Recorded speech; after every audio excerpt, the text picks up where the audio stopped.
right, everybody. Hey, good morning, everybody, and good evening. Good day, everybody. It's Pastor Sherman. It's Christ&Culture show. Hope everybody's doing well today. This, guys, it seems like we haven't been here forever, doesn't it? Sometimes you think, man, it just hasn't been here forever, but it's only been like a week, and so I want to welcome everybody back to the show. Hope everybody's doing well, and that you've had a good week. Many of you folks your kids are back in school, and I know that you're probably thinking, oh my gosh, my kid is back in school. So, but no, guys, we've been praying for your kids already. So just don't, fear not. It's going to be just fine. Let me go ahead and turn on our YouTube channel, because I know some of you are already on there already. So I want to make sure that you get on there. Okay, good. It's working great. And so if you want to get in on the conversation, folks, go ahead, go to Christ&Culture show on YouTube. We'd love to get you in on the conversation. And subscribe to the channel. That's probably the most important thing. Subscribe to the channel so every time we have one of these broadcasts that you are there with us. And without any further ado, I'm going to bring on the show, folks, my co-host on the show, Pastor Tommy Allums. Pastor Tommy, how are you doing today, sir? I am doing well, Pastor Sherman. How are you? I'm doing good. Yeah, another beautiful day. Getting back into the whole school swing. So you got a little one still at the house. Yep. How's she doing? You're homeschooling though, right? Or is she back? Or is she in public school? No, she's homeschooled. We're going through like a refresher of last year. Although we kept doing refreshers throughout the summer, but we're just diving into the refreshers so she can be ready. Yeah. Fourth grade. 4th grade. Oh my gosh, she's almost in high school already. Almost middle school, anyways. My gosh, yeah, that's. Yep. So are you excited, or what do you think? Is she gonna? Yeah, I am excited. She is maturing. In some areas, she's still, the little kid, but yeah. You know what? There's nothing wrong with that. I really haven't. I got no problems with that at all. So I work at a school. And you know this. So I work at a school, and I'm going to go and turn off the TV behind me there. Oh, see how that works out? So I work at a school. I get middle schoolers. So my middle schoolers are, some of them are smaller than your daughter, because your daughter is very petite. But 6th graders are even smaller than she is. And you know a kid's small when they walk around in the room and everybody goes, "Aw." right. They look at them and they go, "Oh, look how tiny that person is." And watch them walk by. So I told this one dad this morning, I said, "Look, Dad, your son will hit a growth spurt. He'll hit a growth spurt at some point. And when he does, you want him, it'll just go that quick, up that quick. So don't worry about it, Dad. He'll be just fine." So. Now, how about you? Did you grow fairly fast? I mean, because you're not a big guy, No, so not at all. What's crazy is I was always average. I wasn't on the shorter side. I was always right where my peers were.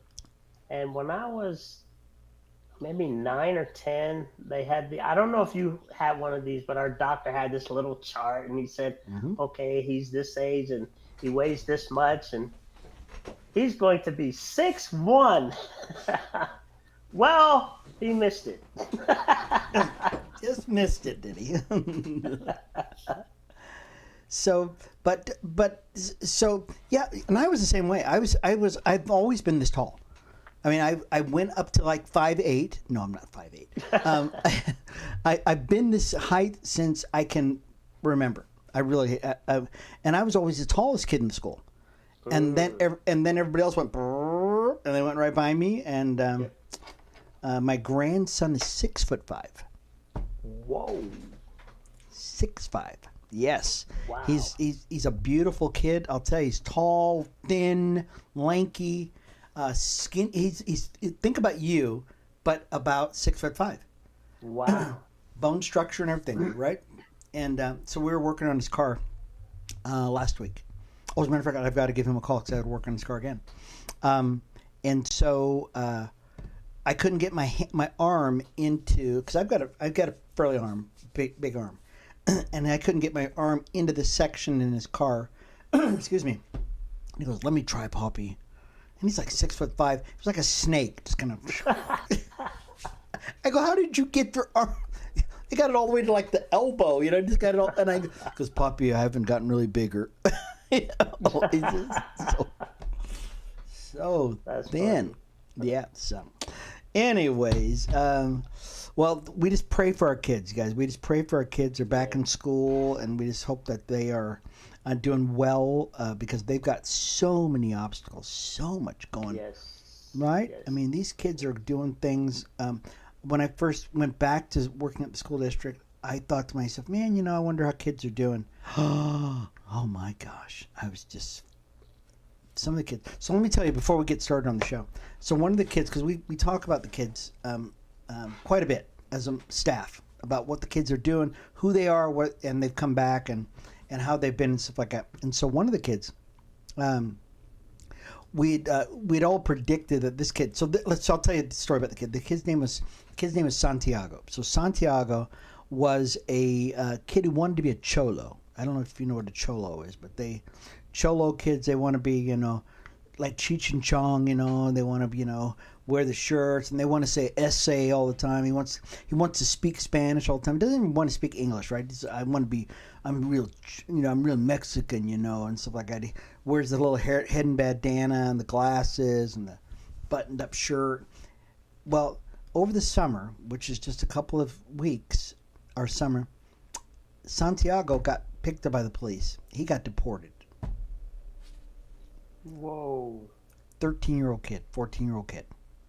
Yeah, they said, "Look, dude, you're too much because you're hanging with the wrong people." Because we have gangs. You got a lot, and it wasn't like when we were kids. There were no gangs when I was a kid here in Las Vegas, right? Yeah. But now there are gangs, and so Santiago was caught. I believe I think that's probably what it was. He got picked up by, ICE, gang-related stuff. They said, "You gotta leave. You gotta leave the country. You and all your buddies." And What about his parents? parents had to leave too. Oh yeah, no, they got them all. Wow. Yeah, they got them all. And you just we've and I spoke to a teacher about this, and I said, "Look, we've had a relationship with Mexico for many, many years, generations." And as a matter of fact, there used to be a time when America and Mexico were much tighter, and but ever since we've had a change in the political atmosphere, and it's generally not here in America. It's actually in the Middle East, and you've got people wanting to come over here in America.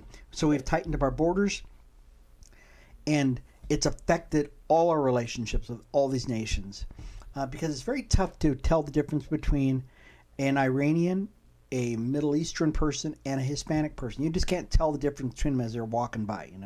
You actually have to sit there and look, and it's changed the whole complexion. And then all the other ancillary things that have happened as a result of COVID and all these other things have really locked down our borders, immigration, Democrats trying to take advantage of the situation. And now, once good friends we started looking at each other a little more cynically. And so what are your thoughts on that? About our relationship? I totally agree with that. It's unfortunate because just like you pointed out, we had a great relationship with Mexico. I've been across the border a few times myself. No issues, no problems. And for the most part, people don't have issues that come back and forth all the time. But well, now that the border's actually controlled, we don't have that issue. But it has caused a strain with our next door neighbors. Mm-hmm. We share borders. Yeah. And we don't have the same kind of issue with Canada. And really, we never had that issue with Mexico until it became a political thing. And we're going to talk about that a little bit here on the show. We're going to, and folks, if you want to get in on the conversation, we really encourage you to do that. Get in on the conversation. Even if you're watching this later, leave a comment on it and let us know what you're thinking about this, because these are important issues that we as a country are facing, and I don't think that people really appreciate the gravity of all this, because these folks in many cases they're our neighbors. I mean, they're just our neighbors. It's closer to Mexico than it is to Jamaica. You know what I mean?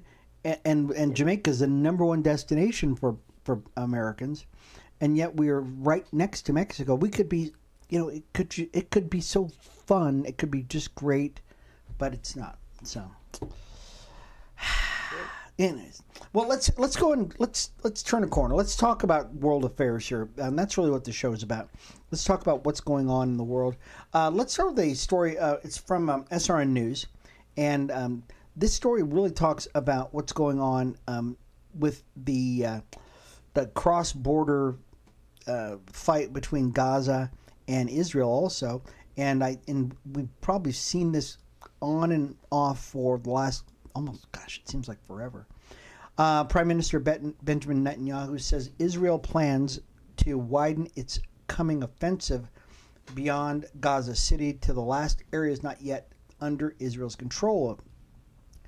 And so I'm gonna read just a little bit more about this story, because this is really pretty interesting. Where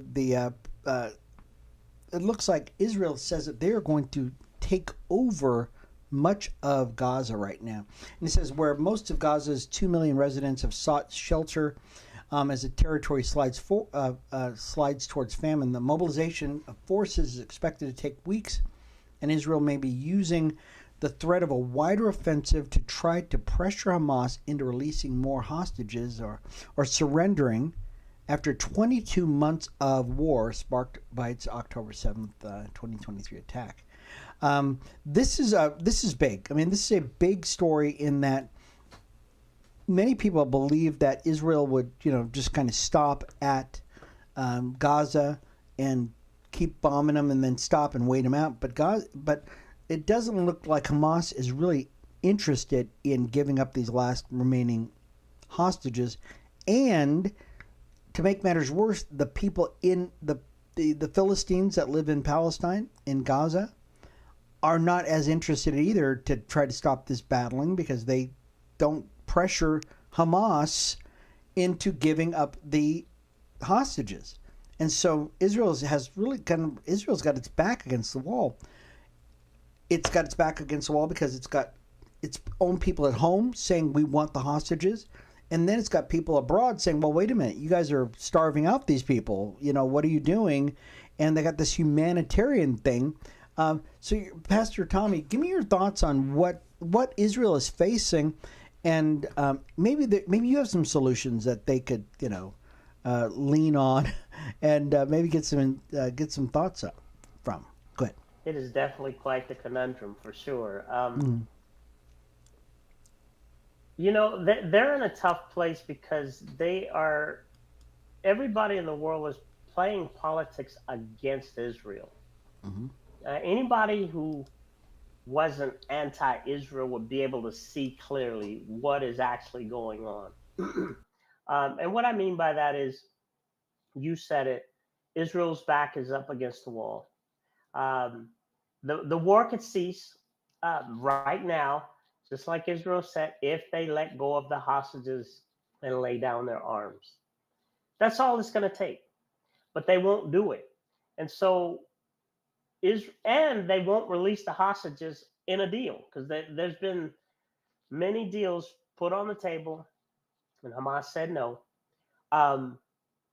So Israel really doesn't have a choice. They're not the ones that are starving out. They've opened the borders. They're loading trucks.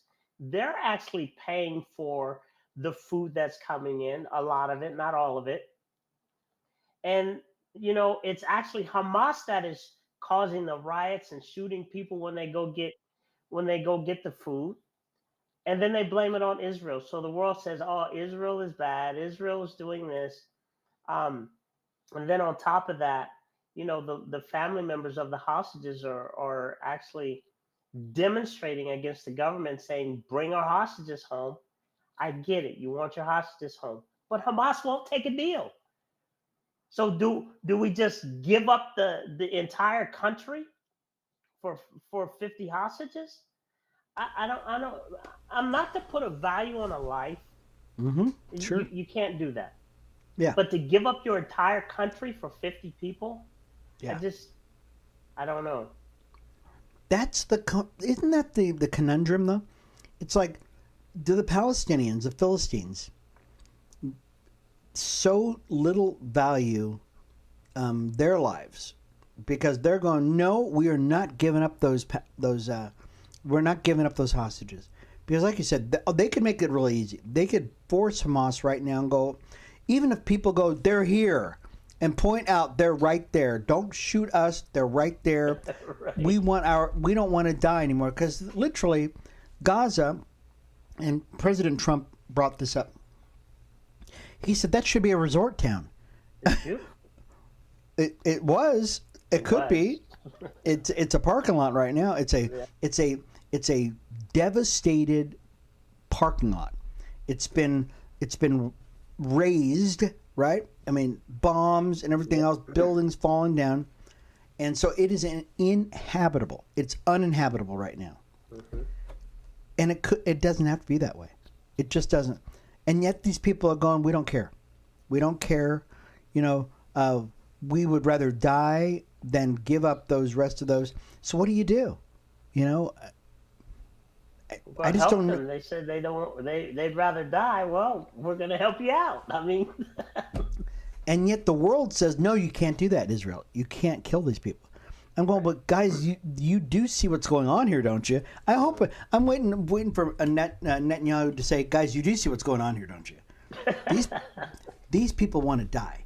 They want to die because they won't give up, and we value life so much that we're saying we are not going to stop. We are going to get our hostages back, even if we get them back in pieces. We're getting them back. Yeah. And so the last time this happened, they said, okay, we'll do a prisoner swap. We'll give you 2, maybe one Israeli for like 1,000. And crazy. Israel goes, okay, that sounds good. We'll just do whatever we got to do to get the people back. Okay, because Israel is going, we just want our people back. That's all. We don't care how many of it takes. Do you think that's the way they have to go with this whole thing? They just have to keep giving back everybody and empty out all their jails, or what? Well, they've done it like 3 times, and then Hamas says, "Okay, no, we're not playing game. We're not playing ball anymore." And so, I mean, what is Israel supposed to do at this point? Yeah, I don't know. This is one of those crazy times. This is one of those times you go, God, what is going on here? I mean, really, what is going on here? Because, what would Jesus do in this situation? I'm wondering, what would Jesus do in this situation? Would Jesus just say, okay, we'll just leave the hostages there? I wonder about that, because he left his cousin in prison. Then he got beheaded.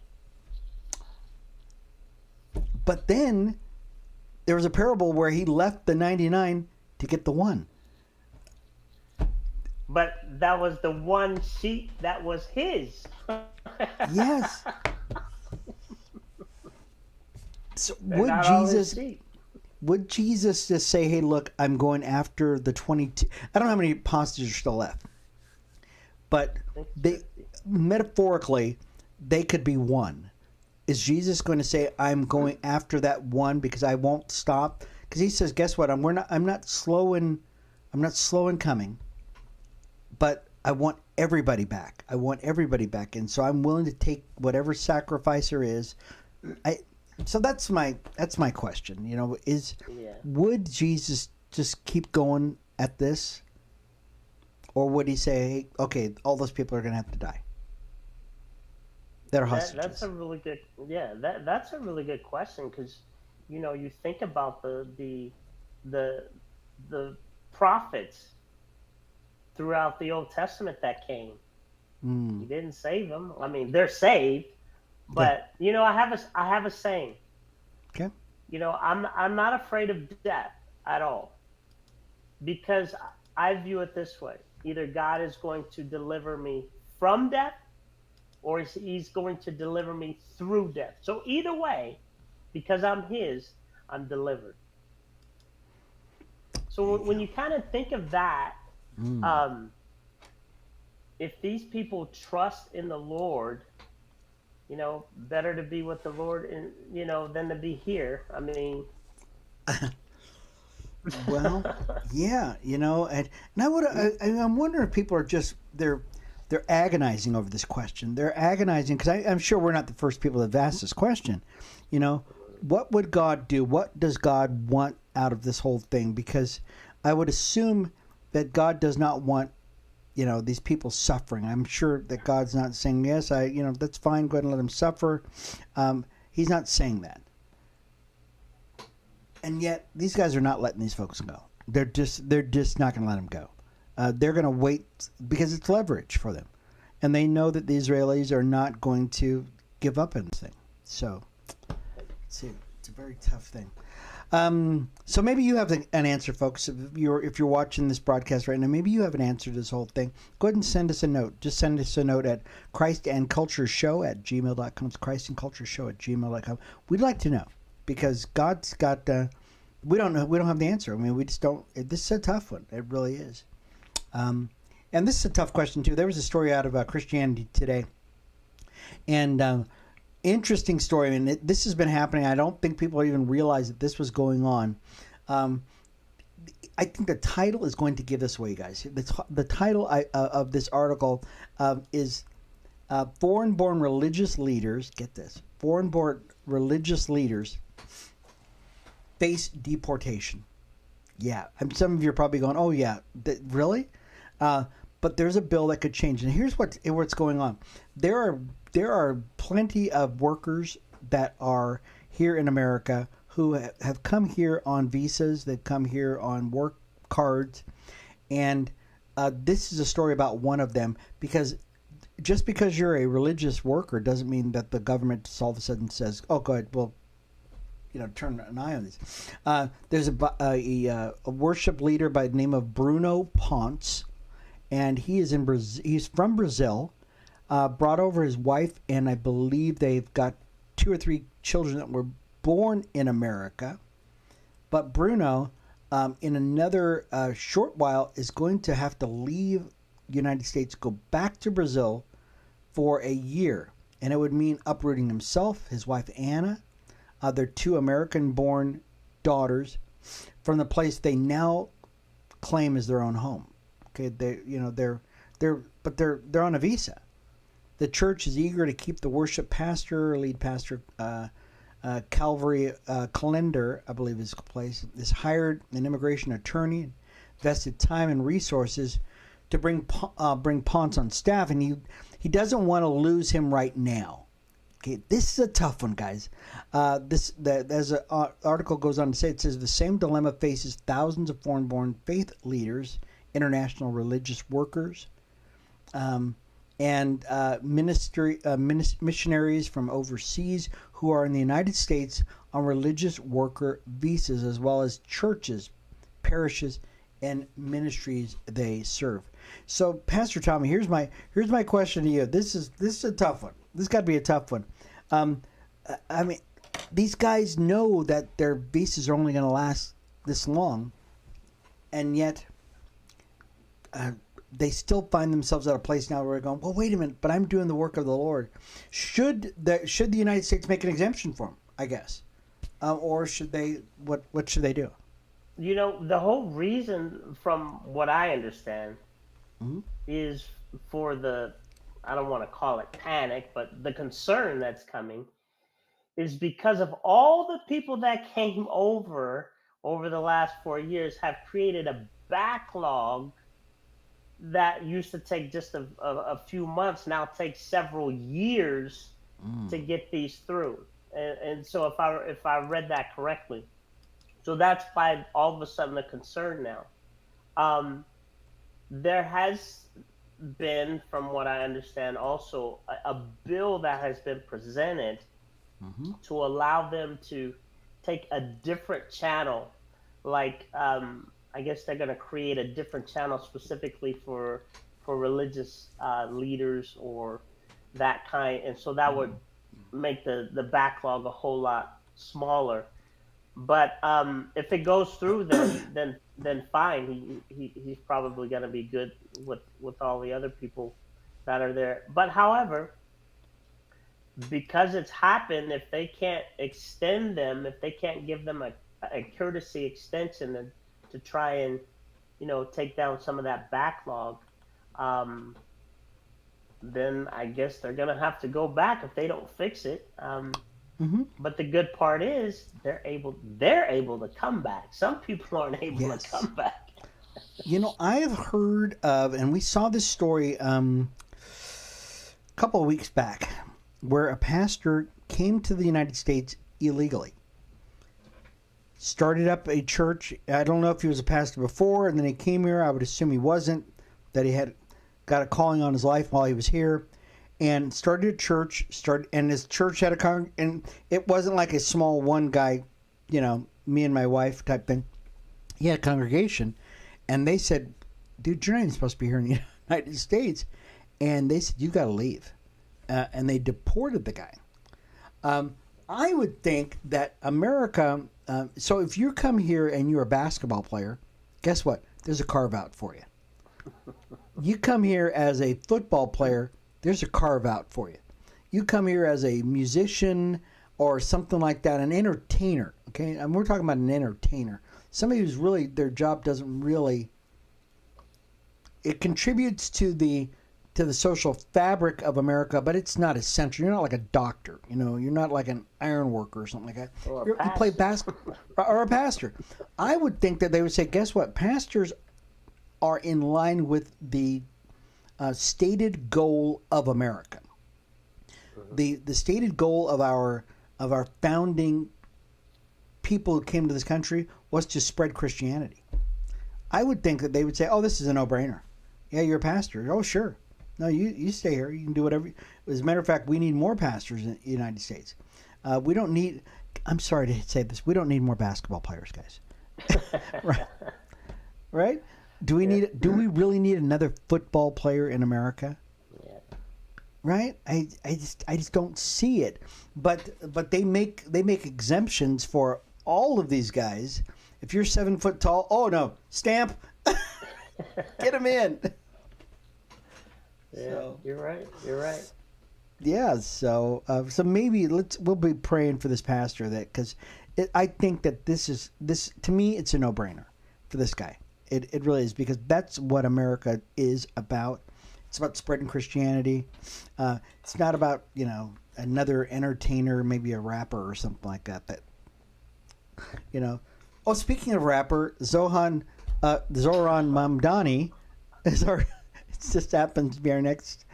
Did you hear about this guy? He's they had it on the news a couple of days ago that he was a rapper before he became a civic leader. Yeah, I saw him attempt to rap. Yeah. No, doing his little shaking and stuff like that, and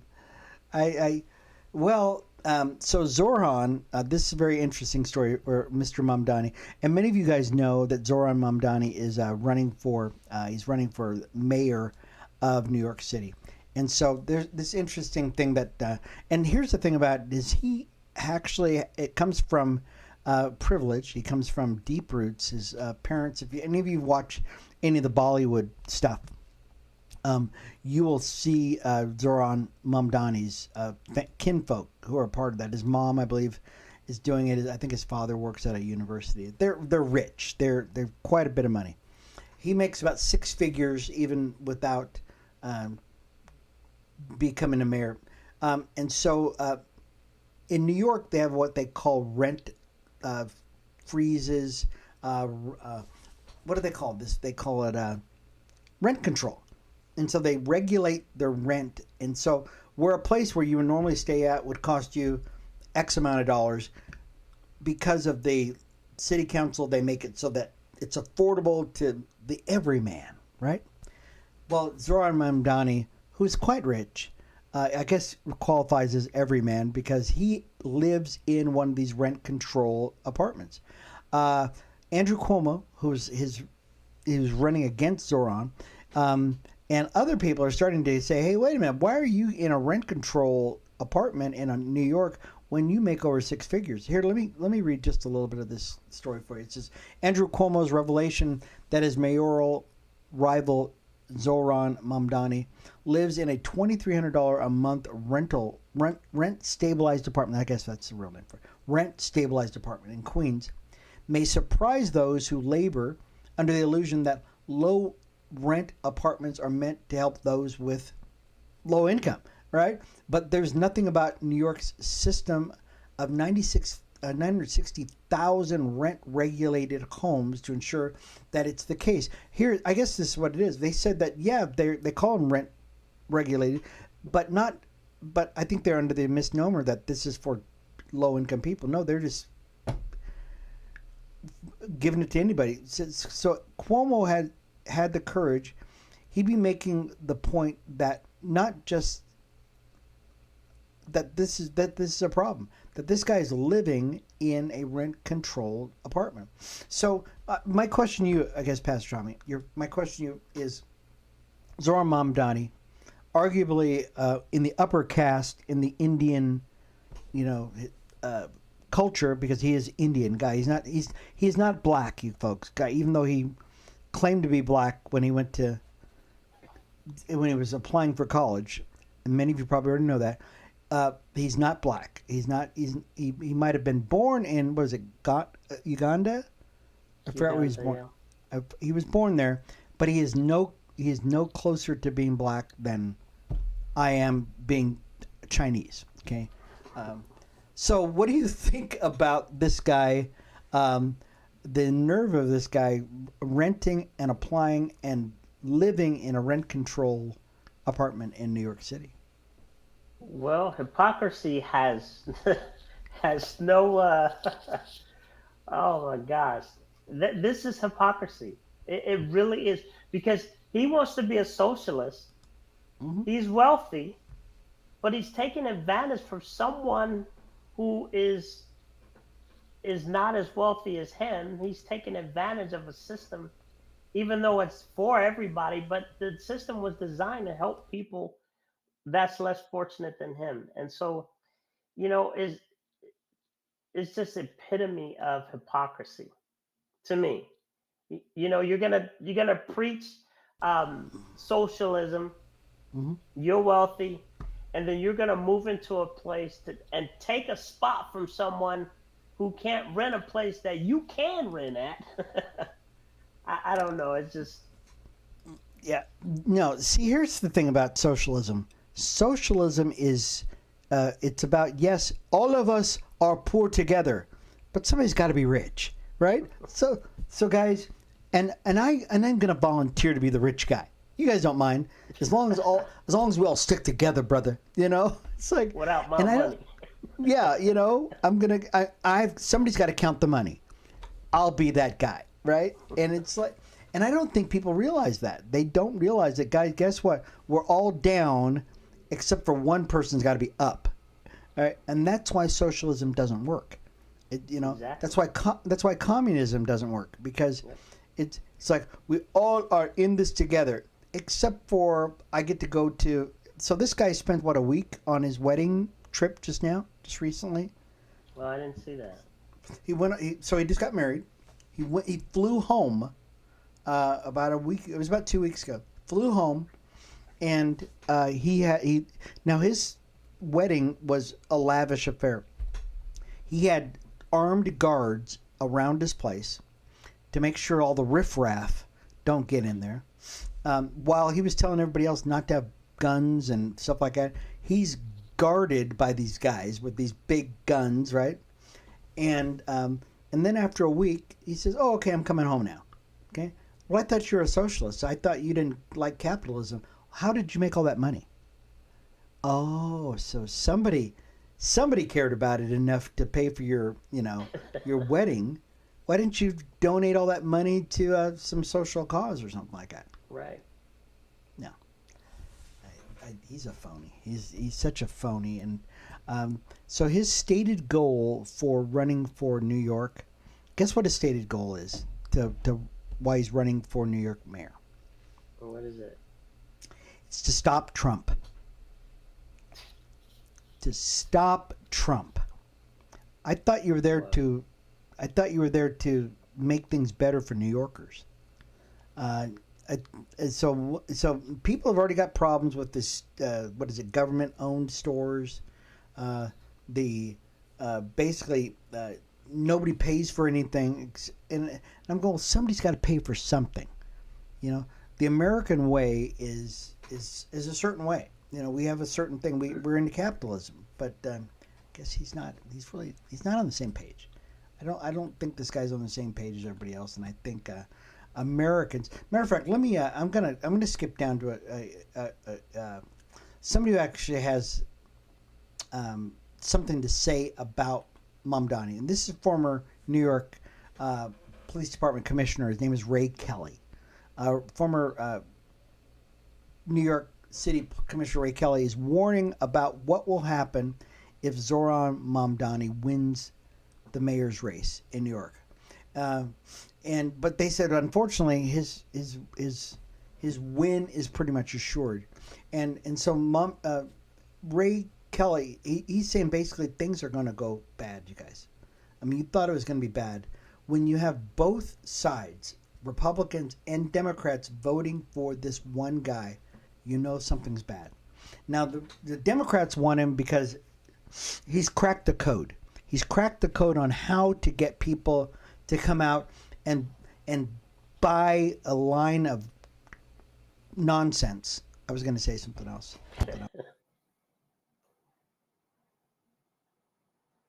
He's figured out the whole social media thing. Can you hear me? Oh, no. Why does this keep happening? Something. So I can still hear myself. You just can't hear me. So we're gonna try to fix this problem with you, Pastor Tommy. But while we're doing that, I'll talk a little bit here. Let's see. Oh, I see what you're saying. Okay. I am going to. Oh no, I can't do this. If I do this, I'm going to do this. See, can you hear me still, Pastor Tommy? All right, so I'm going to, because if I change this, you are going to. All right, I'm going to change this. Can you hear me now? Yes. You can hear me now, but I think I just lost me on. Let's see if we still. I think we can still hear online. So I'm going to make sure that we can actually hear ourselves online, because if not, I just changed some settings, and we end up having this from time to time where we have some issues with our sound, and so I'm going to see if it's still playing. So if you hear me double, let's see. So I'm going to make sure. Okay, so you can still hear me. Okay, all right. So here's the deal with Zoran Mamdani. The problem we have with a guy like Zoran Mamdani is that he has cracked the code. So some of you might not have heard that before. He has cracked the code on what it takes to win an election using social media. Him and AOC, they've cracked that code, and so the Democrats are like going, woo, we're wonderful, we love these guys. Well, that's wonderful, but his policies are just crazy. The Republicans are like, so the Democrats are glad, even though he's going to destroy New York City, they're going to use that model to try to win other races someplace else. Republicans love him because he's a stone cold crazy guy. He's going to ruin New York, and when he ruins New York, the potential is that Republicans can come in and win maybe a seat here or there. But in the middle of this whole thing, in between all this whole thing with the Republicans and the Democrats, are the people of New York. And unfortunately, the people in New York are going to be hurt badly. Your thoughts on that, Pastor Tommy?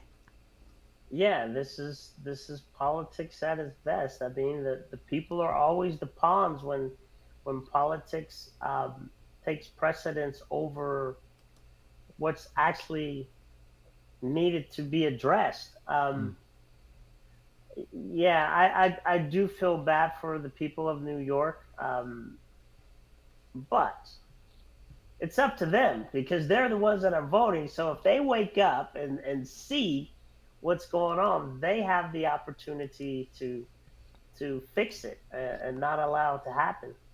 So, it's one of those things where we, as the body of Christ, really need to be praying for people to wake up. I know I have been. I've been praying for the church to wake up, start praying, you know, not saying prayers, but literally praying.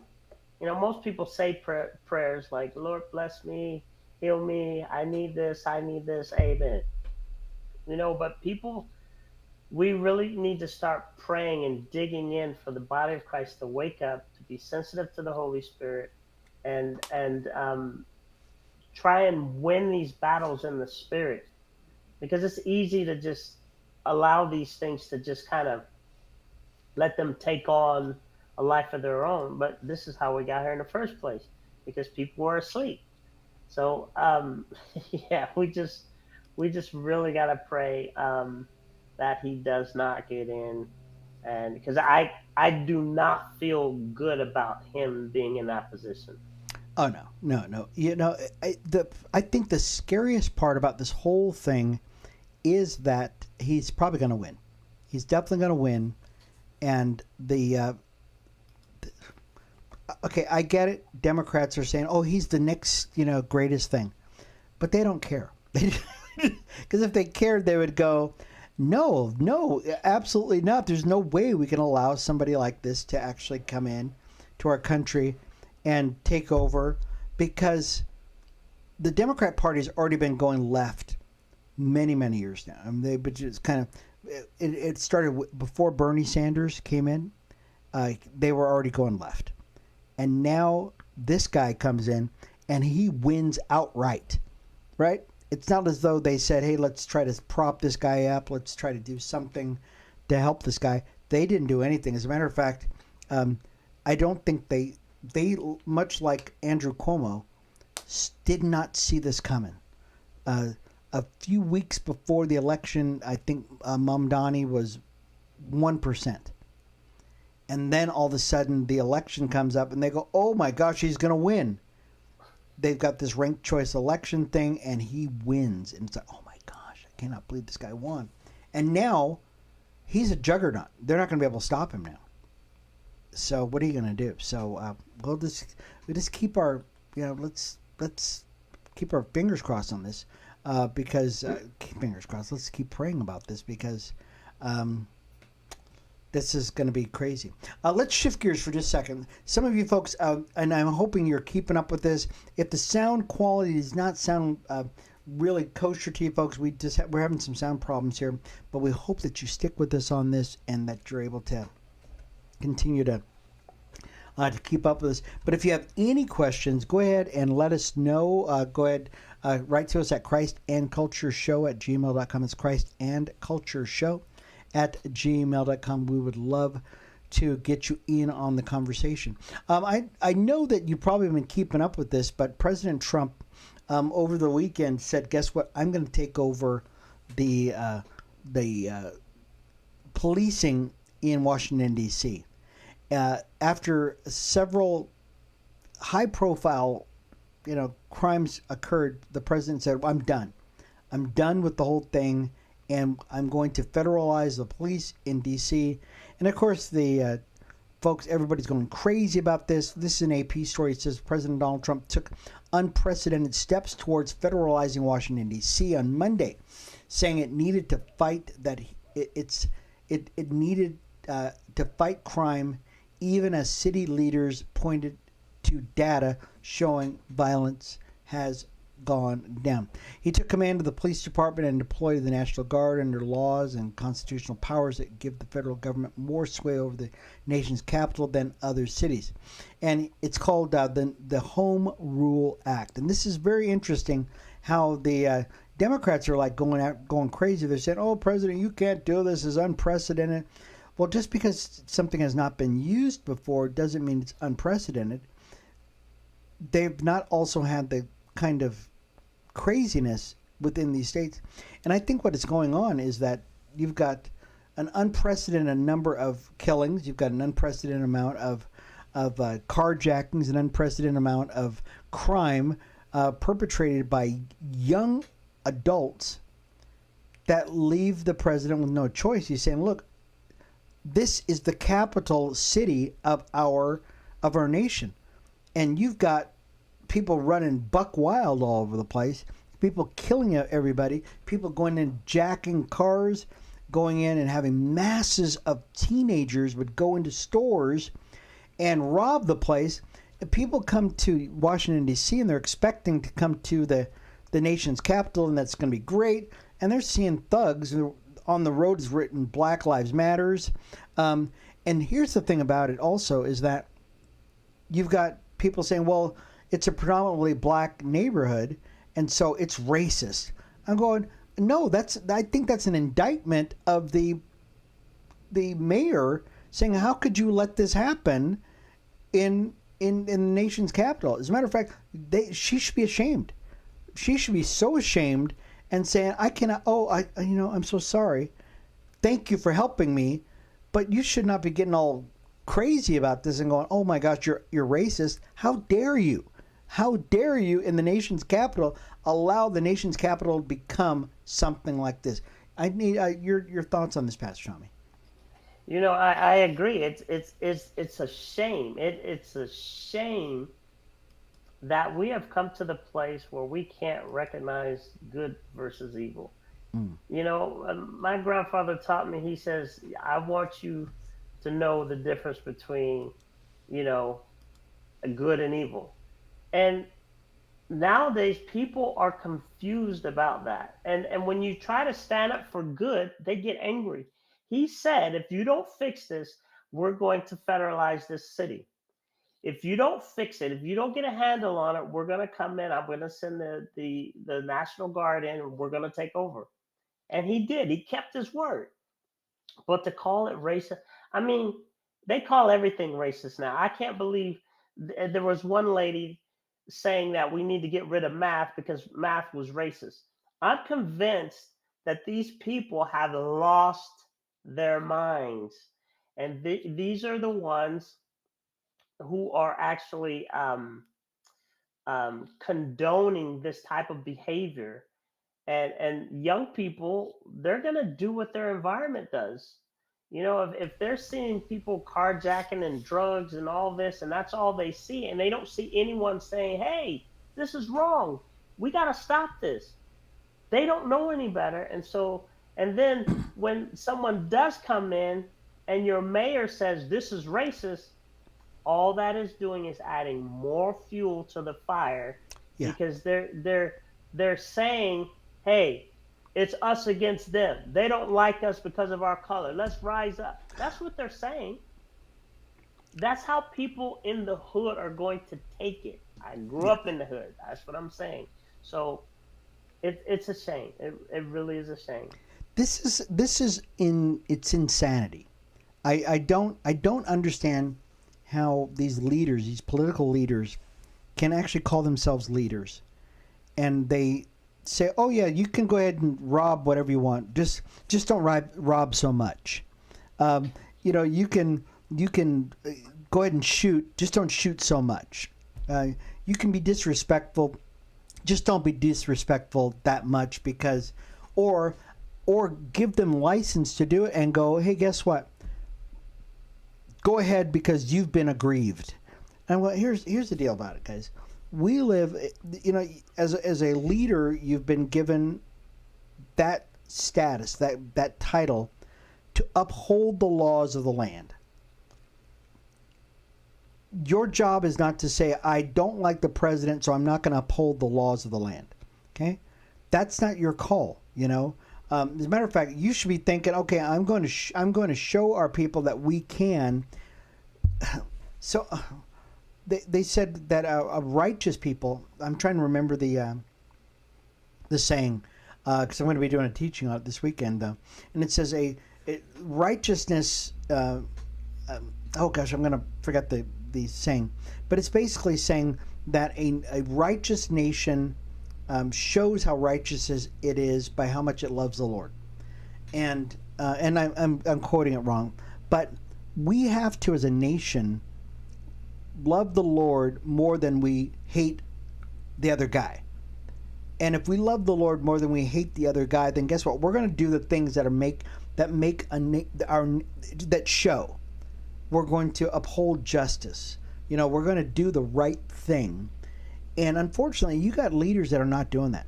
As a matter of fact, they're doing the wrong thing on purpose, just to show, because they hate the other guy.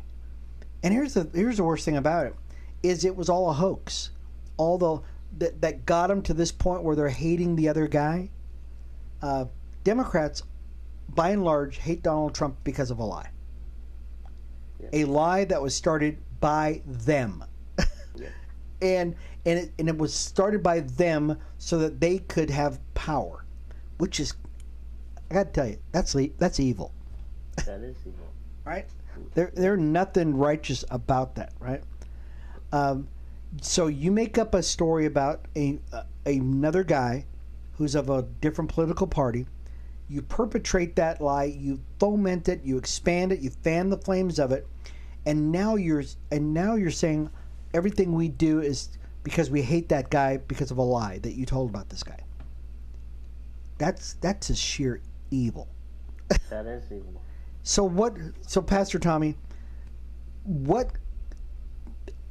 built upon that premise, the lie, what should people do with leaders like this? How are we to address these people? I don't know. Well, first of all, people who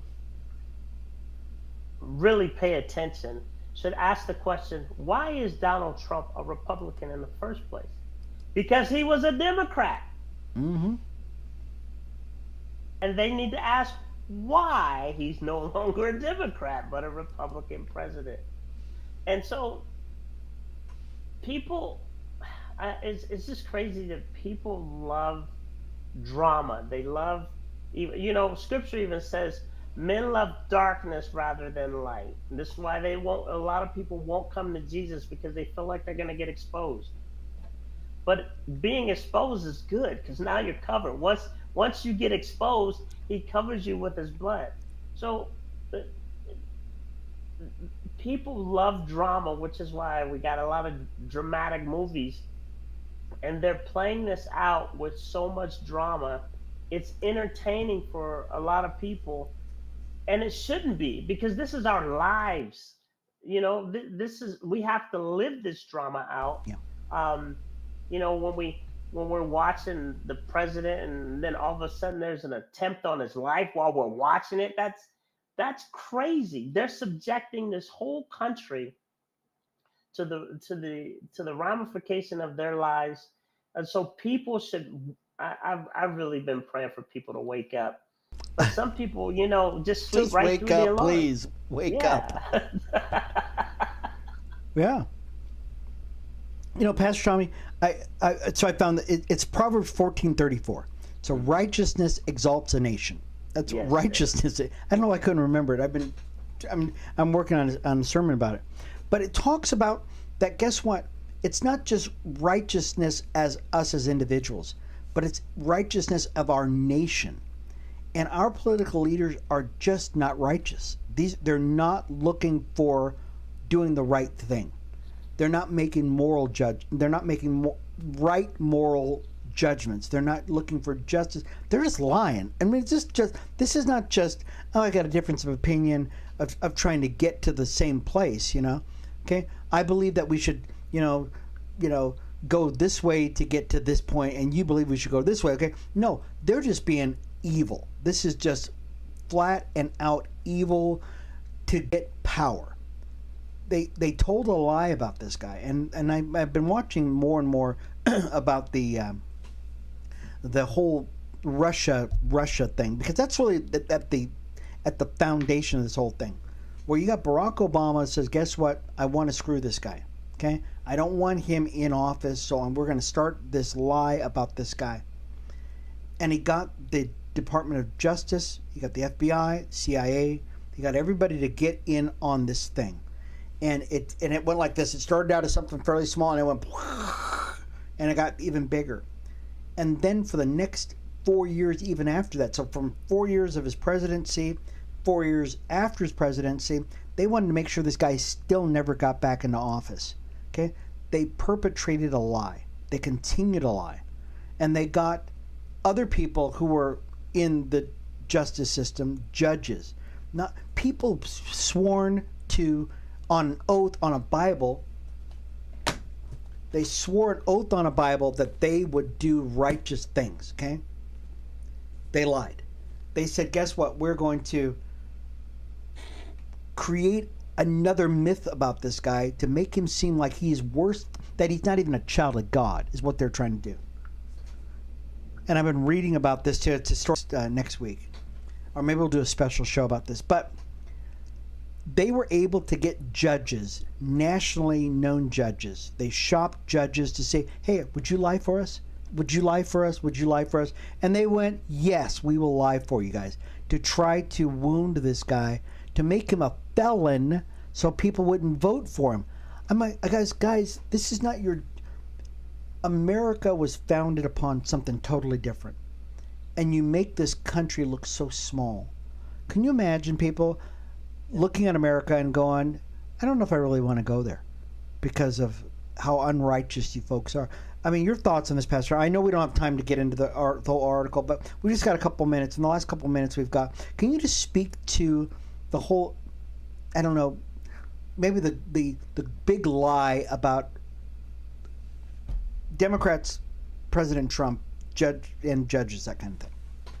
Yeah, it's really come because they keep hearing a lie over and over and over. They have chosen to believe it, and it's not just against President Trump.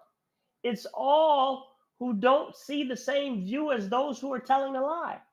They don't want anyone in their way if they're not with them, and so which is why we're having people get beat up just because they wear a MAGA hat. People say that they vote for Trump, they're getting jumped on. It's just crazy. Going back to that scripture that you talked about, righteousness comes with having faith in God, and that's where we need to get back to, is that true faith, seeking God diligently, because we can't even please God without faith. And that's how we get to be righteous. It's not anything that we do. It's not anything that we say. It's by believing. And so we really have to, as the body, really need to bind together, begin to pray, humble ourselves, turn from our wicked ways, seek his face, call out to him.